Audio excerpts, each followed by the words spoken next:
Hey guys, so it's Giancarlo. You guys seen me around. So today we're going to do something different. We're not going to talk about soccer. We talked about it earlier today. Today we're going to talk about beautiful things that Sinclair Alumni are doing all the way around the world. I have a very close friend of mine. She's in Barcelona and she's been there for, how long you been there? I've been living here now for permanently 2 years, but I left Ohio 3 years ago. So she's been there almost 3 years. We actually graduated together as in the communication department here at Sinclair, and we also graduated together at Wright State. She now is in Barcelona, and she had a beautiful experience that I wanted you guys to hear about, and I wanted her to share it. So she was, where were you this summer? Yeah, so this summer I was in Greece. I was there with an NGO called Lighthouse Relief, and they're a Swedish NGO that provides rescue missions and also psychosocial support at refugee camps located around Greece. So I was there volunteering in their youth engagement space. So for people that don't know, the immigrant situation in Europe is it's large. It happens a lot. There's a lot of people die from crossing the Mediterranean Sea to just avoid situations that are really awful in their own nations. So how many were there in your camp? Yeah, so I was at the Ritsona camp, which is located in central Greece. It's about an hour north of Athens. And currently there are about 800 people living in that camp. Children, adults, people of all ages living in the camp.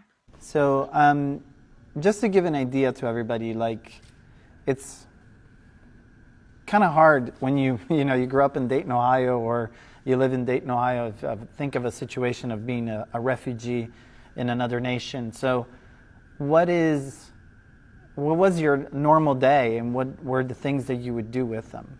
My normal day in the youth engagement space, every day we did something different. It was always something fun, whether it was something artistic like painting or drawing, sewing, making a collage on a big wall, like a community collage, to language lessons, or just sitting down and having a conversation or playing a game with the youth.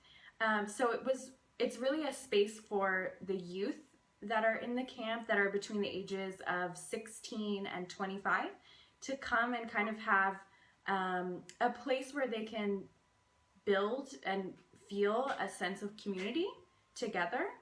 It's kind of like their living room. I mean, they live in ISO boxes, which are very small trailers. There's really only enough room for their bed, and there's a very small living space. So these kids, they don't have a place to just hang out.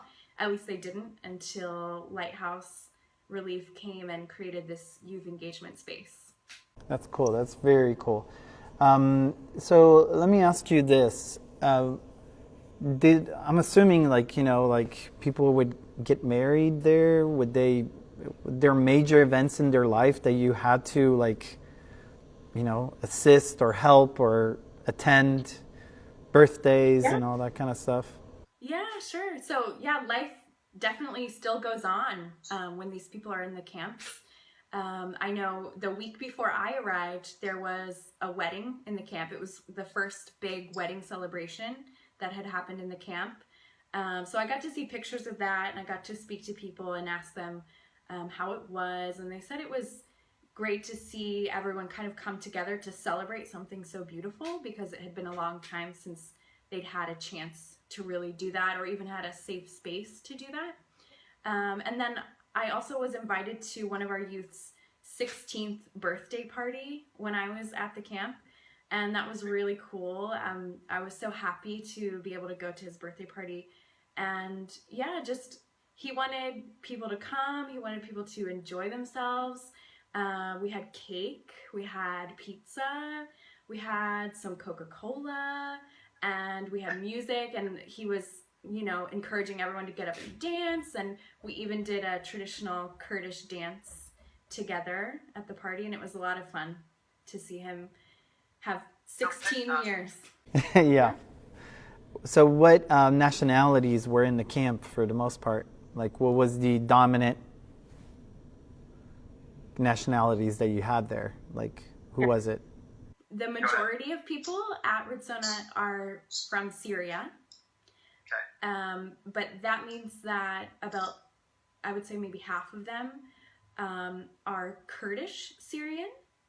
So we had two languages going on with that dynamic, Arabic and then Kurdish, and those languages are quite different. So at some points we would, have a conversation with a few people, and someone who spoke Kurdish but didn't speak Arabic but spoke English could translate for someone, and it was really cool to see that flow of conversation going on.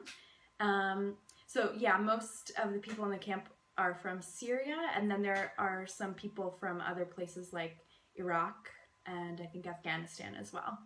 Oh wow! So mainly the Middle East, you would say, I guess. Yeah. I hate to ask this, but what's the story that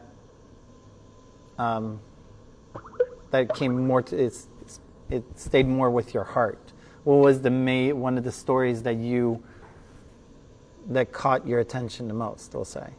I would say, well, definitely the going to one of the youth's 16th birthday parties was a big deal for me, because it really made me reflect on my own experience as a 16-year-old and my friends' experiences and their birthday parties that I went to when I was 16. So yeah, that was definitely a big moment, and really beautiful at the same time, but also, made me think a lot. And yeah, just hearing some of the stories of some of the youth of how they came to Greece, most of them by boat, and the terrible conditions that they endured during that journey. And even before they came, when they were in Turkey, for example, many of the youth were there working under the table, and they were treated terribly, just no rights at all. And many of the youth told me stories about how they were working really, really hard, and then they never got paid for the work that they did. They suffered injuries from the work that they did, working in fields, picking vegetables or fruit and carrying them long distances in heavy baskets. And just the path that they described taking to get from their home to the Ritsona camp. That was pretty touching to hear. I bet. So I just wanted to let them know, when she says that they would transport from boats, you guys should probably Google it. If you're not familiar with it, you should probably look at the things that have happened. Many people, it happens every day. It almost never really happens. It makes the national news almost, because people have been used to it. It happens every day. Greece and Italy, Spain, they all get at least 2 or 3 boats a day, you could say, coming in. And it's full of these people that are leaving a situation that doesn't really have that many of opportunities, we'll say, but they're running for their lives. So you were there for how long, a month? Yeah, a month. Are you going to go back? I'd love to, yeah. I'm kind of looking at my calendar and figuring out when would be a good time for me to go back, and hopefully go back with some type of project or workshop for the youth. A lot of the youth are, really interested in continuing their studies, because many of them left, the younger youth, they left before even finishing school. And then we have the older youth who they just want to go study. Like, they want to be a normal 20-year-old, 25-year-old who can go to nursing school if they want to, or study politics if they want to. And yeah, that seems to be the biggest desire for at least the youth between this age range in the camp.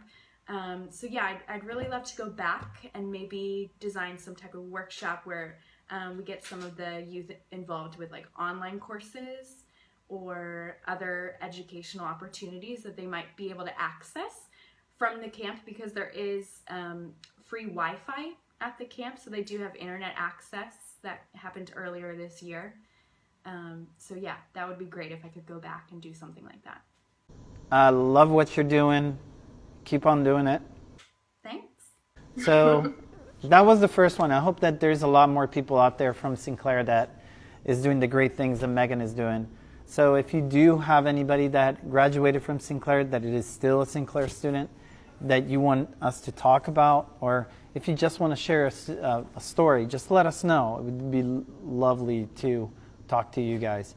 If you want to, you can go ahead and email me, and there's the email. Just let me know, and we'll get a hold of you. All right. See you guys later.